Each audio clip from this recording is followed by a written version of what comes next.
As we talk about being a creator, I want to use the analogy of a builder because we all want to go out and build something great in our finances, in our relationships, in our health, and our fitness. But sometimes we come up short or we realize what we're building doesn't have the strength to survive the different storms of life. And that's almost always due to a weak foundation, but we're going to fix that today. The Creator Podcast. My name is Dion Williams, aka Dion Does, and I truly believe that we were all created in the image of the ultimate creator, and therefore it's in us all to create. And this show aims to help you and I both level up in this four-dimensional game of life so that we can go out and create for good, whether that's for ourselves, our family, the community around us, but all of this a part of a generational vision of a family of creators coming together to be the difference. Creator family, what is going on? Your boy Dion back for the Creator Podcast. I appreciate y'all, man. Hope you're checking in daily. I need this army, this movement of creators. We checking in daily. That's why we dropping this every single day at midnight. That's midnight Mountain Time. Just so that you guys can depend on this. I'm sacrificing, I'm grinding to make sure this is there for you guys because I want this to be your fuel. Something that y'all can tap into every day to keep you going. All right? Now, today is very, very, very important. Very important principle. We're going to be talking about your foundation, aka your faith. Now, here's what I am and what I'm not saying. I'm telling you that I want you to consider that I want this to be a gut check, a heart check. But it's not my goal here to tell you what to believe or that you need to believe something.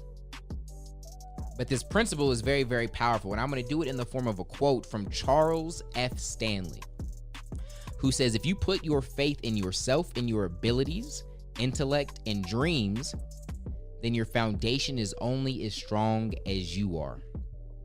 We're talking about our foundation today. Your life that you're building, what is the foundation? I'm going to run that back one more time. Charles F. Stanley. If you put your faith in yourself and your abilities, intellect, and dreams, then your foundation is only as strong as you are. I say that a lot, that you are only as strong as what you put your faith in, and so we always need to be so careful here. I'm going to do my best to be short and to the point here because there isn't a lot of rambling that needs to be done here, and it's not very complicated to understand. And especially with the times that we're going through now, these are very trying times, very uncertain times. And the people that have their faith in the wrong areas are going to struggle majorly. And more so than even tell you what's wrong and where you shouldn't put your faith, I want to just have a quick conversation around this principle. And I want you to consider some things. And I want to start by trying to illustrate something to you. So we have the creator frame, right? That's our faith, relationships, energy, economics. And if I can illustrate this, it would look like a triangle. So you have your relationships, your energy, and your economics as three different points on the triangle, right? A triangle has 3 points. I hope you knew that. And then we have like a line connecting them. But you say, hey, there's 4 parts of the creator frame. Why only 3? Well, the faith would be its own triangle as like a base or a foundation that you would build the other 3 on. Okay, so you have that triangle I just described, and you would put that on another triangle, a solid triangle, that would be your faith. And often, we're trying to build something huge. Let's say like a skyscraper. But you can't build a skyscraper with a weak foundation, right? Think about the tallest trees in the forest. How well are those trees going to do if they have weak, shallow roots? The wind blows, that thing's coming crashing down. And a lot of us, that might be our business, our relationships, or our health, right? Stuff hits the fan, and it just topples over because it has no roots. Has no foundation. And so the question that I want to ask you today that is directly tied to the principle, and again, the principle for today is you are only as strong as what you put your faith in. That's all I have to say on the topic. I'm not telling you that you need to go out and put your faith where I have mine or where the next man has his. But what you do need to consider with this principle is, where is my faith? And I do believe there are some places that leave you extremely vulnerable when we understand that you're only as strong as where you have your faith. So let's talk about maybe relationships. We see a lot of people do that, where their boyfriend, their girlfriend, their husband, their wife is their world, or maybe their kids are their world. Now, I don't think that's a bad thing in terms of you loving your kids. I love my family, right? I love my family. But my family can't be my foundation. And some people are so taken back by that, like, oh, what? How are your kids not your foundation? No, I work really, really hard. A lot of what y'all see me doing and grinding is for my kids. But I understand that if my kids are my foundation, my kids can be taken away. Unfortunately, I know people that have lost their kids and their kids have died early. I know people that have had their husband or their wives or their boyfriend or their girlfriend die. And if that person were to leave, and we're just talking about death, let's just talk about also breakups, right? How many people have you seen? I remember my first breakup, or like my first real one. You know what's crazy? I think my first breakup, I ain't even like do it. I just like stopped talking to her. I don't remember her name. I was in like early elementary school, and we did this thing in elementary school. When you had like a boyfriend or girlfriend, there was this one chick. It was this big girl who never had her own boyfriend, so she was just always up in everyone else's business. But she would, like, if she knew there was a couple, she would like write their hands, or write the person's name on the person's hand, right? So actually, I think I do remember. I ain't even gonna say the girl's name though, because I don't want my wife to trip. I'm lying. She wouldn't care. But like, she had those like gel, like those gel, like colorful, like glittery pens. So they would go in. So like literally every day she would go in and like draw that person's name on your hand. And it was just like a thing like, yeah, boom, I got a girlfriend. And it made you feel cool, right? When you're in like first, second grade, like you think you're dope. And you're like, all right, cool. I got my girl's name on my hand. Well, like how I broke up with her, I just like, she went in to draw it that day. And I was like, nah, I'm good. And she was like, what? Really? I was like, yeah, I'm good. You don't got to do it. And then like, I was like, wasn't talking to her. We had like PE and we were walking around the track. I was like, wouldn't talk to her. That was me. That was my first breakup. But like, the first one that after I had like a decent relationship, in high school for a couple years, we broke up. And I remember just being, I'm going to leave this in the podcast. Something popped up and scared me. But anyway, we broke up, and I was in like a dark room for like 2 hours straight. It was just a dark room. Didn't say anything. Like I was heartbroken. Okay.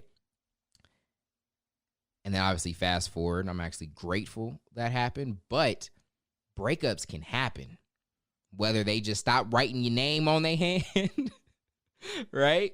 Or they just have a change of heart. They want to move on. And it's so painful to see that when people, and I'm not saying you can't be hurt or you can't be broken up or, upset that a relationship ends, right? My wife means a lot to me. And if our relationship didn't continue, that would affect me.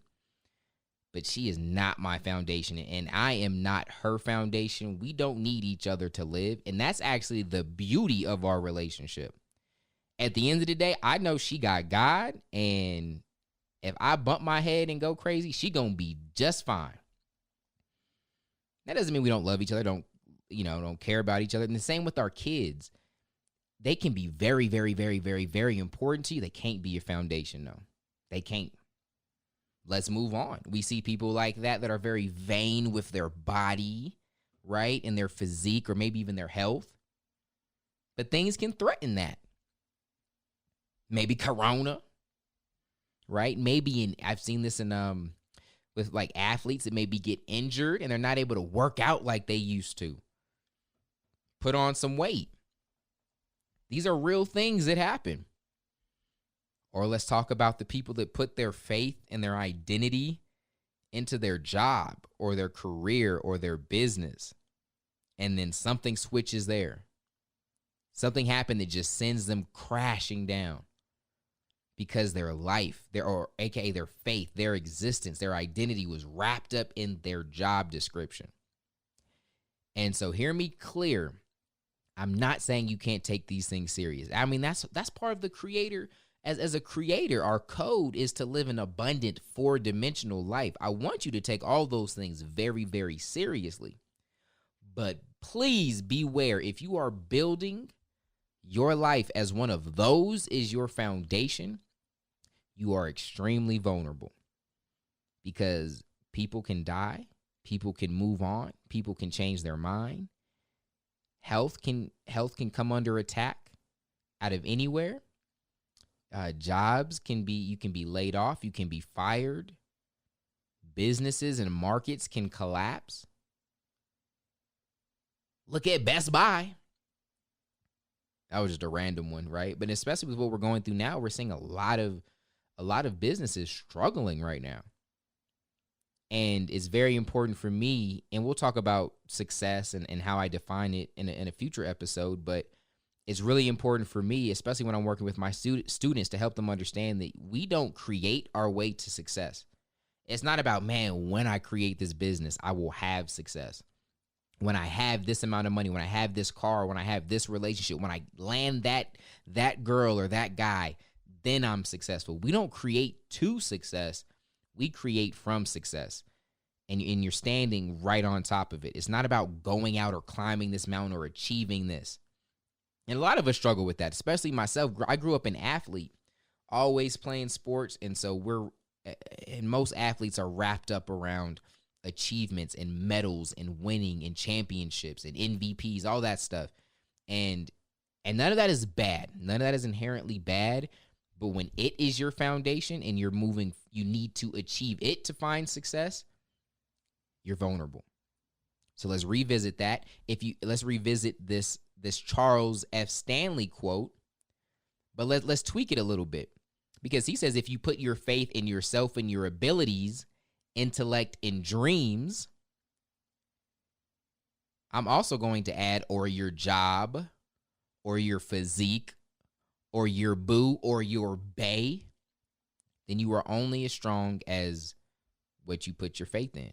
And if your faith isn't something that can be removed or taken away from you, I want you to consider that you might be vulnerable right now. And so where do I put my faith?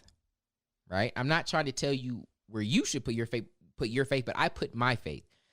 When I'm looking to put my faith in something, I want to put it in something that can't be stolen, right? Like a car or a girlfriend, right? I don't want something that can be killed or murdered, or something that can get laid off or go under or disappear. I need something that can be there when I need it. And that obviously, if I'm going to put my faith in something, it has to have more. I want it to have more power than me. And I want something that is infinitely abundant so that there are no limits to what I can build, right? We're using that analogy as a builder. And the best foundation I've found just happened to be the good old G-O-D.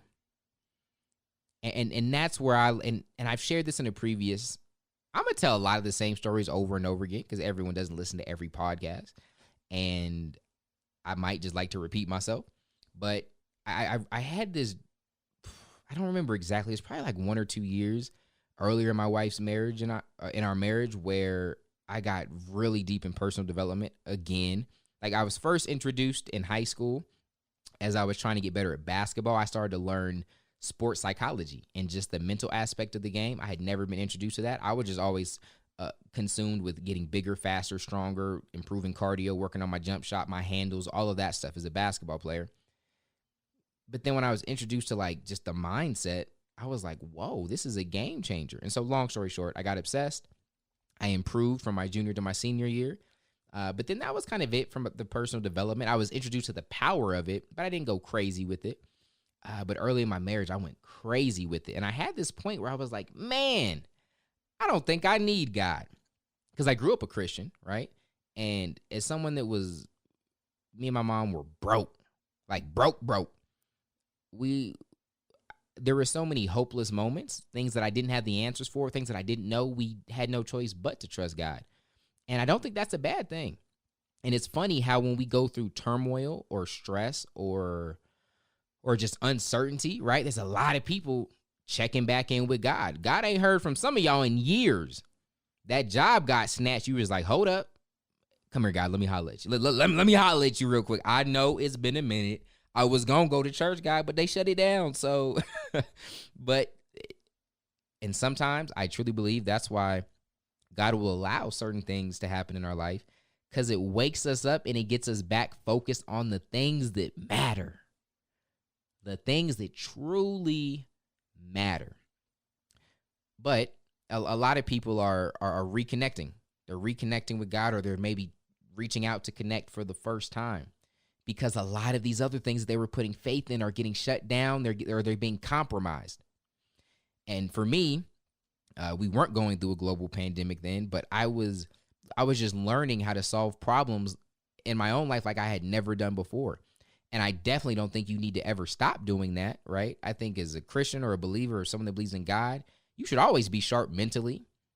And there's nothing wrong with taking precautions and being safe, right? I'm not driving down the street without my seatbelt and I'm like, no, God is my seatbelt. Like, nah, because if I get in a crash and die, God gonna be like, Ninja, I blessed you with a car with a working seatbelt. Why didn't you put it on? So that's not what I'm saying. But the more you learn, the more you realize, the more you know, the more you realize you don't know. And that's what I had. I got so full of myself and learning that I came to an end of myself. And I realized that, there's so much that I don't know and that I will never know. I was reading, man, there was a point in that season, I was probably reading 2 to 3 books a week. Some days more, depending. Like there were some short books. So I was killing it. Reading every blog. Podcasts weren't that big a deal back then. I don't remember listening to many podcasts, but like I was learning, man. And I was solving a lot of my own problems. But then there were things that I couldn't solve. And my wife started to get sick, right? And I was realizing there was answers I couldn't solve, answers the doctors couldn't solve. Doctors were looking at me confused. And I think it's important that we realize that there is an end to our own knowledge. There is an end to our own power. And even before you even get to having to trust God, we can just look at that in the sense of community, right? I was at a point, too, where I wasn't really trying to trust a lot of people. I wasn't looking for help. I wasn't trying to build teams. I was trying to be my own God, my own self-sustaining community, and we weren't designed for that. And so, and you've probably realized that if you're someone that's tried to kind of shelter yourself in and just do everything yourself, you realize that you just can't. You cannot build or create anything great of meaning solo dolo. There's not enough hours in the day, and it really does take a community and a team. But then as you really start to, you know what really illustrates this for me? There's a story in the Bible. In Job. It's actually spelled like Job, J-O-B, if you want to go read it. But, and I'm going to fast forward actually towards the end of it just for this point. So if you want, you can have some homework and reread it. It's great. There's so many great principles in there. But Job is suffering a lot of loss and a lot of heartache. I mean, bad. Like, he lost his family. He lost his wealth. He was having health issues, like everything. Relationships, energy, economics, under attack. And that was actually causing him to have a crisis of faith. And he was questioning God. He was like, and I think a lot of us have been there. Like, God, why? Why is this happening? Are you really that good of a God if I'm experiencing this kind of pain? This is going on in my life. Maybe you've been there. I know I have. And he's just questioning God. and like demanding an answer. Like, God, what is really going on here? Because he's going through pain, and none of us like that. And he actually got an answer. God rose up in like a storm, and essentially God like ethers him for like God goes in. And in short, he's saying that even if I were to tell you what is going on right now and why everything is happening, you couldn't comprehend it. Your brain would explode. He doesn't say your brain would explode, but essentially you couldn't. What's the point of me telling you? Because you couldn't. Just look at how big our universe is, how vast it is, how complicated it is. When we look at our universe and the atmosphere and how finely tuned the universe is for there to even be human life right now on Earth, and how if things were off just a little bit, we wouldn't even be able to exist. And how everything works together, not just in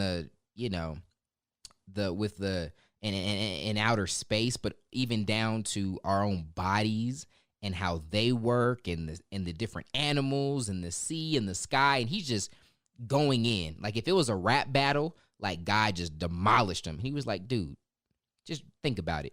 And kind of an analogy would also be like my son, who's going to be 1 this month. He doesn't understand what's going on. He doesn't get it. And if I were to try to explain to my 1-year-old what is going on, like why I'm taking him to a doctor in a couple weeks for them to put a needle in him and cause him some of the most pain he's ever felt, and he's going to cry, but it's actually to help him. Like if I try to explain that to him now, of course he won't even get it because he doesn't understand English yet. He's getting a few things, but he doesn't completely comprehend.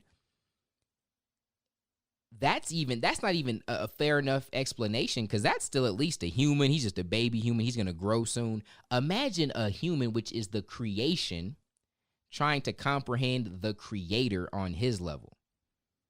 Like the ninja that is outside of time and space. We don't even know what life looks like outside of time. Like our brains don't even work like that. Like if I were to tell you to just take time out of your life, like there was no yesterday, no tomorrow, there's just existence. Our brains can't work like that. So when we try to understand an almighty God and some of the things that happen, we just can't. And that's what God is telling Job in this moment. And that's what I'm humbled by that. And I'm okay with that, and I'm okay to submit with that. There was a time in my life where I wasn't.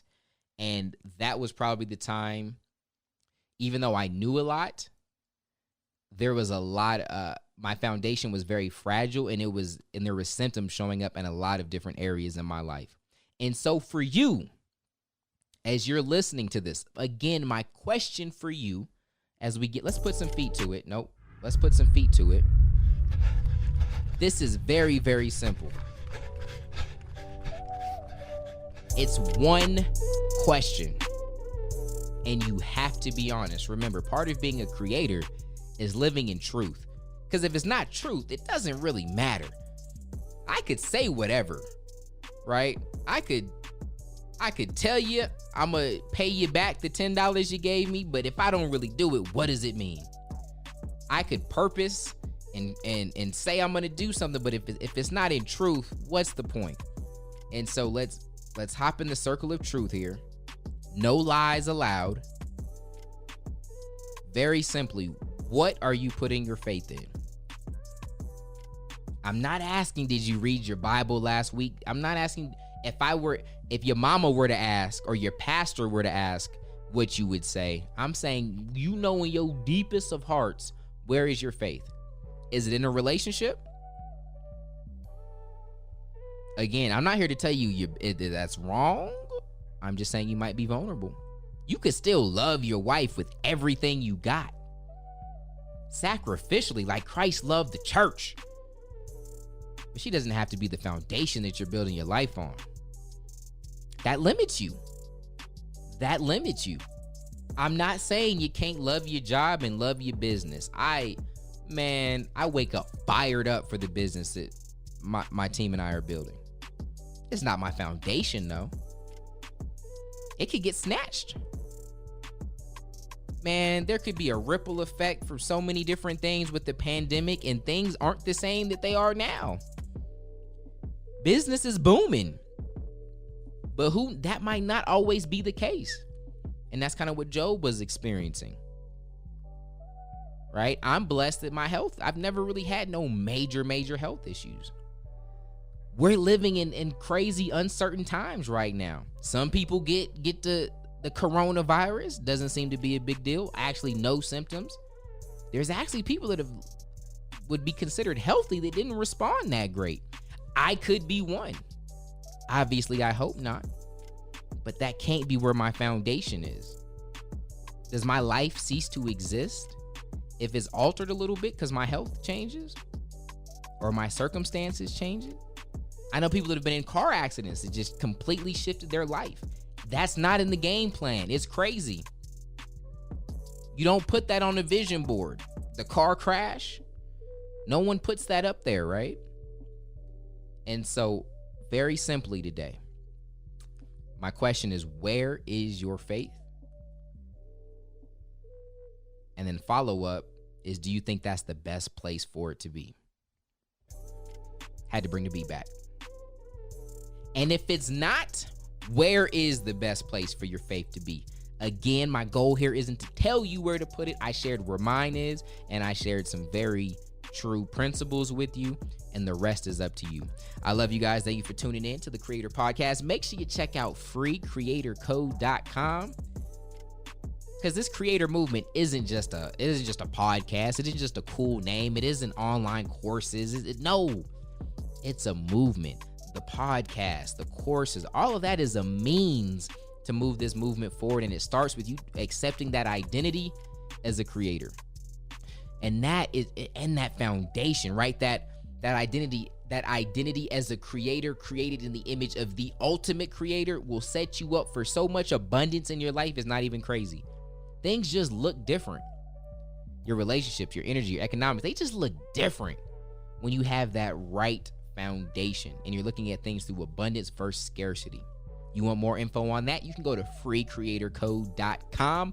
All it takes is an email. There's free training there that breaks down the code, what we live by. You can even get some free printouts. And hey, shout out to all you guys that are sending me. It's cool to see how many people got it printed out, put it in their put on their room or on their desktop or their phone. Keep that up, man. That means the world. freecreatorcode.com. Also, don't forget to drop a rating and a review if this is blessing you guys. And I will catch you tomorrow.